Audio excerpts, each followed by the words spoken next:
Chapter 5, The Incident at Griboyedov. On the Ring Boulevard there was an old cream-colored two-story house that stood in the depths of a withered garden which was separated from the sidewalk by a carved wrought iron fence. The small area in front of the house was paved over with asphalt, and in winter a mound of snow with a shovel on top towered above it. In summer it was shaded by a canvas awning and became the outdoor pavilion of a summer restaurant. The house was called Griboyedov House because it was supposed to have been owned at one time by an aunt of the writer Alexander Sergeyevich Griboyedov. Whether she owned it or not, we don't know for sure. I even seem to recall that Griboyedov did not have an aunt who owned property. However, that was what the house was called. What's more, a certain Moscow prevaricator would relate how the famous writer read excerpts from his Woe from Wit to this very same aunt while she reclined on a sofa in the round colonnaded hall on the second floor. And the devil knows, maybe he did. But that's not the point. The point is that at the present time the house was owned by that very same Masolit, which had been headed by the unfortunate Mikhail Alexandrovich Berlius before his appearance at Patriarch's Ponds. Following the example of Masolit's members, no one called the place Griboyedov House, but simply Griboyedov. Yesterday I hung around Griboyedov for 2 hours. Well, so how did you make out? I managed to get a month in Yalta. Good for you. Or, go talk to Berlius. He's seeing people at Griboyedov today from 4 to 5. And so on. Masolit's quarters at Griboyedov were the best and most comfortable imaginable. The first thing a visitor saw upon entering Griboyedov were the notices of various sports clubs and the individual and group photos of Masolit members, which hung on the walls of the staircase leading to the second floor. The first room on the upper floor had a sign on the door in bold letters which said, "Fishing and Dasha section," accompanied by a picture of a carp jumping into a net. The sign on room number 2 was not entirely clear. Creative day trips. See MV Podloshnaya. The next room had a brief but utterly baffling sign. Paralogino. And the array of signs that adorn the rest of the aunt's walnut doors would make your eyes swim. Sign up with Polovkina for supplies. Cashier, personal accounts for theatrical sketch writers. If one cut through the very long line that began downstairs in the entry hall, one could see the sign, "Housing Concerns," on a door that people were constantly bombarding. Behind Housing Concerns was a lush poster depicting a horseman in a Caucasian cloak riding along the crest of a mountain cliff with a rifle slung over his shoulders. Lower on the poster were palm trees and a balcony, and on the balcony a young man with a cowlick was seated and looking upward into space with incredibly alert eyes while holding a fountain pen in his hand. The caption read, "Creative package vacations from 2 weeks for a short story or novella to 1 year for a novel or trilogy. Yalta, Suksu, Borovoy, Sikirdziri, Makendazari, Leningrad, Winter Palace." This door also had a line, but not a very long one, only about 150 people. Then there followed, conforming to the whimsical curves, rises and falls of Griboyedov House, Masolit Administration, cashiers numbers 2, 3, 4, 5, editorial board, Masolit President, billiard room, various auxiliary offices, and finally that same colonnaded room where Griboyedov's aunt had enjoyed listening to her brilliant nephew's comedy. Any visitor who came to Griboyedov immediately realized, unless of course he was a complete ninny, how good life was for the fortunates who were members of Masolit. He would soon become green with envy and curse the heavens for not having blessed him at birth with literary talent, without which, naturally, one could not even dream of possessing the brown, gold-bordered Masolit membership card that smelled of expensive leather and was known to all of Moscow. Who will say anything in defense of envy? As a feeling, it falls into the category of worthless, but even so, one has to put oneself in the position of our visitor. After all, What he saw on the upper floor was merely the icing on the cake. The entire bottom floor of the aunt's house was occupied by a restaurant, and what a restaurant it was! Griboyedov was considered the best restaurant in Moscow, and with good reason. Not only because of its layout in 2 large rooms with vaulted ceilings that were adorned with lilac-colored Assyrian-maned horses, or because each table had its own shawl-shaded lamp, or because it was exclusive and closed to the general public, but also because it served better quality food than any restaurant in Moscow, and at reasonable, by no means prohibitive, prices as well. This explains why the author of these most truthful lines found nothing surprising in the following exchange which he once overheard at Griboyedov's wrought iron fence. "Well, where will you be dining today, Ambrosi?" "Why, what a question! Here, of course, my dear Foka. Archibald Archibaldovich let me in on a secret. The a la carte special today is perch au naturel, a real virtuoso dish." "You know how to live, Ambrosi," sighed Foka, a skinny and unkempt fellow with a carbuncle on his neck, to Ambrosi, a pudgy-cheeked, rosy-lipped, golden-haired giant of a poet. "I don't have any special talents," retorted Ambrosi. "Just an ordinary desire to live like a human being. Now you'll say, Foka, that you can get perch at the Colosseum. But a serving there costs 13 rubles 15 kopecks, and here it's only 5.50. Besides, at the Colosseum, the perch is 3 days old, not to mention the fact that at the Colosseum there's no guarantee you won't get smacked in the kisser with a bunch of grapes by the first young scamp who bursts in from Theater Passage. No, Foka, I'm categorically opposed to the Colosseum," boomed the gourmet Ambrosi for the benefit of the whole boulevard. "Don't try to change my mind." "I'm not trying to, Ambrosi," squeaked Foka. "One can also dine at home." "Thank you, no," trumpeted Ambrosi. "I can just imagine your wife trying to cook perch au naturel in the frying pan of your communal kitchen. Ha ha ha. Au revoir, Foka." And humming a tune, Ambrosi headed for the canopied veranda. Ha ha ha. Yes, those were the days. Old-time residents of Moscow still remember the famous Griboyedov. As for the perch au naturel, that was nothing, my dear Ambrosi. What about the sterlet? The sterlet in a silver pan? The sterlet fillets layered with crayfish and fresh caviar? And the eggs en cocotte with mushroom puree? And didn't you like the fillet of thrush? With truffles? The quail à la Genoise? 10 rubles 50. And the jazz? And the gracious service? And in July, when the whole family's away at the Dasha and pressing literary matters keep you in the city, out on the veranda in the shades of twisting grapevines, a bowl of soup prontonné, sitting in a sunspot on the most immaculate tablecloth imaginable. Do you remember, Ambrosi? Well, why ask? I can see by your lips that you do remember. So much for the white fish and perch. What about the snipe? Great snipe, jack snipe, woodcock and seasoned quail and sandpipers? The Narzan water fizzing in your throat? But enough! Your eyes, dear reader, are becoming glazed. Follow me! At 10:30 p.m. on the evening when Berlioz was killed at Patriarch's Ponds, the lights were on in only one of the upper rooms at Griboyedev, where the 12 writers who had been summoned to a meeting languished, as they waited for Mikhail Alexandrovich to arrive. They were sitting on chairs, tables, and even on both windowsills of the Massillette administration room and were suffering intensely from the stifling heat. Not a breath of fresh air came through the open windows. All the heat that had accumulated on Moscow's pavement during the day was being released. It was clear that the night would bring no relief. The smell of onions wafted up from the basement of the aunt's house, where the restaurant kitchen was. And everyone was thirsty, edgy, and irritable. The fiction writer, Bezkudnikov, a quiet, neatly dressed man with keen yet unfocused eyes, took out his watch. The hour hand was creeping towards 11. Bezkudnikov tapped his finger on the dial and showed it to his neighbor, the poet Dvobratsky, who was sitting at the table and shuffling his yellow rubber-soled shoes out of boredom. Well, really, muttered Dvobratsky.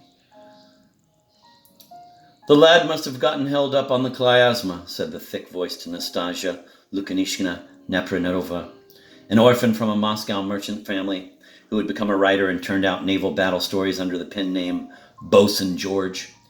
"If I may," boldly began Zagrebov, an author of popular sketches, "I too would rather be sipping tea on the balcony than stewing around here. Wasn't the meeting called for 10? "It's nice on the Kliazma now," said Bosun George, egging everyone on because she knew the writers' colony in Perelagino on the Kliazma was a universal sore spot. "The nightingales are probably singing by now. Somehow I always work better in the country, especially in spring. For 3 years now I've been paying in money so I can send my wife to that paradise for her Graves' disease, but so far it's no go," said the novelist Hieronymus Paprikin, venomously and bitterly. "It's just the luck of the draw," rang out the critic Ababkov from the windowsill. Joy blazed in Bosun George's little eyes, and softening her heavy contralto, she said, "No need for envy, comrades. There are 22 dashes in all, and only 7 more are being built. And there are 3,000 of us in Massillon." 3,111, interjected someone from the corner. "Well, there you have it," continued the bosun. "What's to be done? It's natural that the most talented people got dashes."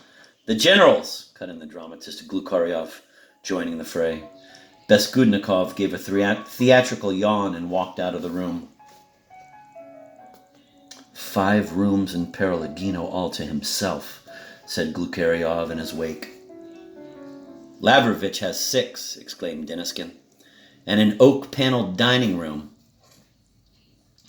"Right now, that's not the issue," rang out Ababkov. "The issue is that it's 11:30. It got noisy, something like a mutiny was brewing. They put in a call to the hateful Perelagino, got the wrong dasha, namely Lavrovich's, where they learned that Lavrovich had gone off to the river. That threw them into a complete muddle. For no reason at all, they called the Commission for Bell's Letters, extension 930, and naturally found no one there. "He could at least have called," shouted Deniskin, Glukaryov, and Kvant. Alas, they were shouting in vain. Mikhail Alexandrovich could not call anywhere. Far, far from Griboyev, in a cavernous room illuminated by 1,000-watt bulbs, on 3 zinc tables lay the remains of what once had been Mikhail Alexandrovich.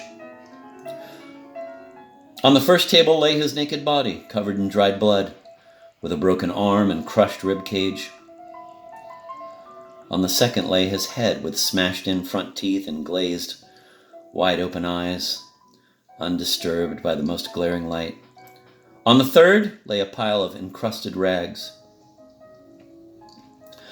Standing near the headless body were a professor of forensic medicine, a pathologist and his dissector, members of the investigating team, and the writer Zheldibin, Mikhail Alexandrovich Berlioz's assistant at Massillon, who had been called away from his wife's sickbed.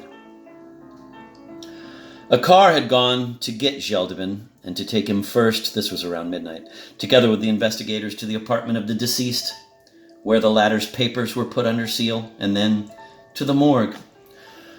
And now they were all standing around the remains of the deceased, discussing how best to proceed.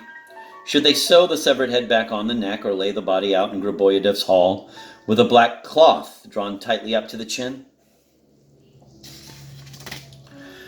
Yes, Mikhail Alexandrovich was unable to make any calls, so Deniskin, Glukaryov, Kvant, and Beskudnikov ranted and raved in vain.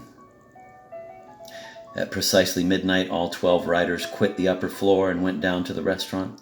Here again they had cause to think unkindly about Mikhail Alexandrovich. Naturally, all the tables on the veranda were already taken, and they were forced to have supper in the beautiful but stuffy rooms inside. At exactly midnight, something in the first room crashed, followed by ringing, shattering, and thumping sounds, and at once a thin male voice began to shout despairingly to the music. "Hallelujah!" These were the sounds of the renowned Griboyedov Jazz Ensemble. Sweat-covered faces seemed to light up. The horses painted on the ceiling seemed to come to life. The light in the lamp seemed to glow brighter. And suddenly, as if freed from their chains, both rooms started to dance. with the veranda following suit. Glukaryov began dancing with the poetess Tamara Polyamisiats. Gavant began to dance, as did the novelist Zhupokov, with a movie actress in a yellow dress, Dragunsky. Cherdachky, Tiny Deniskin, and gigantic Bosun George all danced, and the architect Semaikina Gal, a beauty, danced in the tight embrace of an unknown man in white burlap trousers. The regulars danced, and so did their guests, Muscovites and out-of-towners too, the writer Ion from Kronstadt, someone called Vitya Kuftek from Rostov, who was apparently a director and had a purple birthmark covering his entire cheek, representatives of the poetry subsection of Masalit, that is, Pavianov, Bogokolsky, Sladky, Spichkin, and Adelfina Buzdiak. Young men of dubious profession wearing jackets with shoulder pads. And a very elderly man with a piece of green onion stuck in his beard, who danced with an anemic girl in a crumpled orange dress. Bathed in sweat, the waiters carried foaming mugs of beer above the dancers' heads, yelling hoarsely and venomously, "Sorry, sir!" Somewhere, orders were being shouted through a megaphone. 1 shashlik, 2 zubrovkas, triple polonaise. The thin voice no longer sang, but wailed, "Hallelujah!" The crash of the jazz band's bold cymbals was sometimes muffled by the crash the dishes made as the dishwashers sent them down a slide into the kitchen. In a word, hell.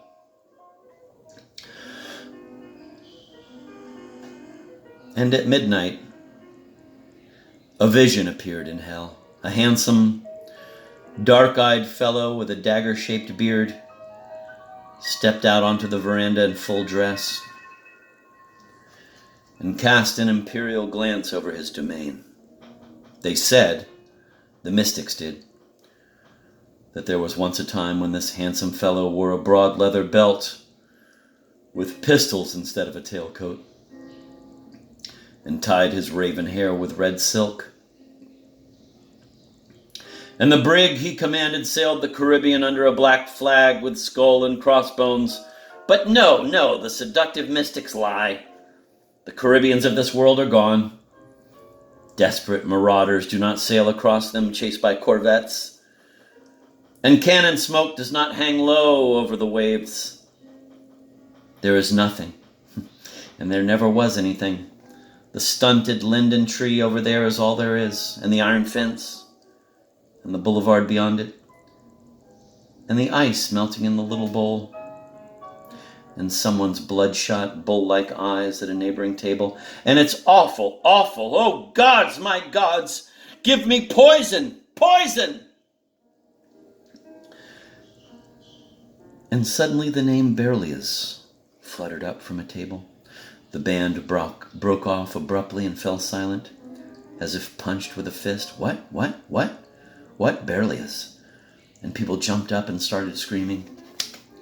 Indeed, a wave of grief surged up in response to the terrible news about Mikhail Alexandrovich. Someone ran around yelling that a collective telegram had to be composed right then and there, before anyone could leave, and sent off right away. But what kind of a telegram, may we ask, and where should it be sent? And why send it? And indeed, where? And what use is a telegram to a man whose flattened occiput was at that very minute being squeezed by the dissector's rubber gloves, and whose neck a professor is probing with curved needles? He is dead, and has no need of telegrams. It's all over. So let's not burden the telegraph system. Yes, he's dead, but we are alive. Yes, a wave of grief did arise and lasted for a time, but then it began to subside, and one fellow had already returned to his table and, furtively at first, but then openly downed some vodka and taken a bite to eat. And indeed, why waste supreme de voleur? How can we help Mikhail Alexandrovich? By staying hungry? After all, we are alive. Naturally, the piano was locked shut, the band went home, and several of the journalists went off to their offices to write obituaries. Word spread that Zeldabin had returned from the morgue. He ensconced himself in the upstairs office of the deceased, which started the rumor that he would be Berlioz's replacement. Sheldon summoned all 12 members of the board from the restaurant, and at the meeting, which began immediately in Berlioz's office, they moved to discuss a number of urgent matters. Decorations for the colonnaded Griboyedov Hall, transport of the body from the morgue to the hall, the establishment of visiting hours, and various other things connected with the regrettable occurrence. Meanwhile, the restaurant resumed its usual nighttime routine, which would have gone on until closing time, that is 4 a.m., if something had not happened that was truly out of the ordinary and made a much bigger impression on the patrons than the news of Berlioz's death.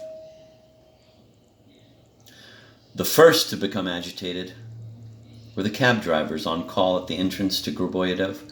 One of them climbed up on the coach box and was heard to cry, "Wow, take a look at that." It was then that a small light suddenly flashed near the wrought iron fence and began moving toward the veranda. People who were seated got up to have a look and saw that a white apparition was accompanying the small light as it moved toward the restaurant. When it got as far as the trellis, everyone stiffened in their chairs. Bits of sterlet stuck on their forks and their eyes opened wide. The doorman, who at that moment had emerged from the restaurant coat room in order to go out into the courtyard for a smoke, stamped out his cigarette and was about to move toward the apparition with the intention of barring its entrance to the restaurant. But instead of doing this, he stopped, for some reason, a foolish smile on his face. Thus the apparition passed through the opening in the trellis and stepped unimpeded onto the veranda. Then everyone saw that it was no apparition at all, but Ivan Nikolaevich Bezdomny, an extremely well-known poet. He was barefoot and dressed in white striped long johns and a torn, once white Tolstoyan peasant blouse which had a paper icon with the faded picture of an unknown saint pinned to its front with a safety pin. He was carrying a lighted wedding candle in one hand. There was a fresh scratch on his right cheek. It would be hard to measure the depth of the silence that reigned on the veranda. Beer could be seen spilling onto the floor from a mug that one of the waiters was holding sideways. The poet raised his candle over his head and said in a loud voice, "Greetings, friends!" After which he glanced under the nearest table and exclaimed in anguish, "No, he isn't here." Two voices were heard. A basso said pitilessly, "A clear-cut case, the DTs." The second, a frightened woman's voice, said, "How could the police let him out on the street looking like that?" Ivan Nikolaevich heard that and replied, "They tried to stop me twice, at Skaturtny Lane and here on Bernaya Street, but I jumped over a fence and, as you see, scraped my cheek." Here Ivan Nikolaevich raised the candle and cried out, "Brothers in literature!" His hoarse voice grew strong and impassioned. "Listen to me, everyone. He has appeared. Catch him immediately, or else he will do indescribable harm." What? What did he say? Who has appeared? Came voices from all sides. "The consultant," answered Ivan. "And he's the one who killed Misha Berlioz at Patriarch's Ponds." At this point, people from the inner room began to pour out onto the veranda, and a crowd gathered around Ivan's candle. "Sorry, give us more details," said a soft and polite voice above Ivan Nikolaevich's ear. "Tell us, how was he killed and who killed him?" "A foreign consultant, a professor and a spy," replied Ivan, looking all around. "And what's his name?" people whispered in his ear. "That's the problem," Ivan cried in anguish. "If only I knew his name. I couldn't make out the name on his visiting card. I only remember it began with W." But what was the name beginning with W? Ivan asked himself, clutching his forehead. Suddenly he began to mumble. Wah, Va, Vo, Wagner, Wiener, Wegner, Venter? Ripples ran through his hair from the tension he was under. "Wolf!" a woman cried out sympathetically. Ivan got angry. "Fool!" he yelled, trying to locate the woman. "What's Wolf got to do with it? Wolf is beside the point." No, I just can't remember. But this is the main thing, citizens. Call the police right away and tell them to send 5 motorcycles armed with machine guns to catch the professor. And don't forget to mention he's got 2 accomplices. A tall fellow in checks with a cracked pince nez and a fat black cat. Meanwhile, I'll go search Griboyev. I have a feeling he's here. Ivan became agitated, pushed aside the crowd of onlookers, began waving his candle around, covering himself with wax, and then peering under the tables. At this point, a voice called out, "Get a doctor!" And there appeared in front of Ivan a tender, fleshy, clean-shaven, well-fed face with horn-rimmed glasses. "Comrade Bezdomny," said the face, in a voice suited to anniversary celebrations. "Calm down. You're upset over the death of our beloved Mikhail Alexandrovich. Misha Burlos to us. We all understand perfectly. You need rest. Now your comrades are going to take you to bed and you'll go to sleep." "You," interrupted Ivan, baring his teeth, "don't understand that the professor must be caught. And here you are weaseling up to me with your nonsense. Cretin!" "Comrade Bezdomny, forgive me," he replied, turning red and edging away, already regretting that he had gotten involved in the affair. "No, I'll forgive anyone but you," said Ivan Nikolaevich with calm hatred. A spasm contorted his face. He quickly switched the candle from his right hand to his left, took a broad swing, and punched the sympathetic face on its ear. At this point, they decided to take Ivan by force, and they did. The candle went out, and his glasses fell off and were immediately trampled. Ivan let out a terrible battle cry, which was heard to everyone's titillation even on the boulevard. Then Ivan began to defend himself. Dishes clattered to the floor, women began to scream. While the waiters were tying the poet up with towels, the commander of the brig was conversing with the doorman in the coat room. "You saw, didn't you, that he was in his underwear?" asked the pirate coldly. "But Archibald Archibaldovich," replied the doorman timidly. "How could I not admit the gentleman if he is a member of Masterlit?" "But you saw he was in his underwear," the pirate repeated. "For pity's sake, Archibald Archibaldovich," the doorman said, turning crimson. "What could I do? I know there are ladies on the veranda." "The ladies are not the issue. They don't care," replied the pirate, his eyes literally setting the doorman on fire. "But the police do care. A man in his underwear can tramp around Moscow only if he's in police custody, and only if he's going to one place, the police station. And you as a doorman should know that when you see such a man, you should begin blowing your whistle without a moment's delay. Do you hear me? Do you hear what's happening on the veranda?" Here the half-crazed doorman could hear the oohs and ahs, crashing dishes, and women's shrieks coming from the veranda. "Well, how should you be punished for what you did?" asked the pirate. The skin on the doorman's face took on a typhoid tinge and his eyes became dead. The pirate's black hair, now parted down the middle, seemed to be covered with fiery silk.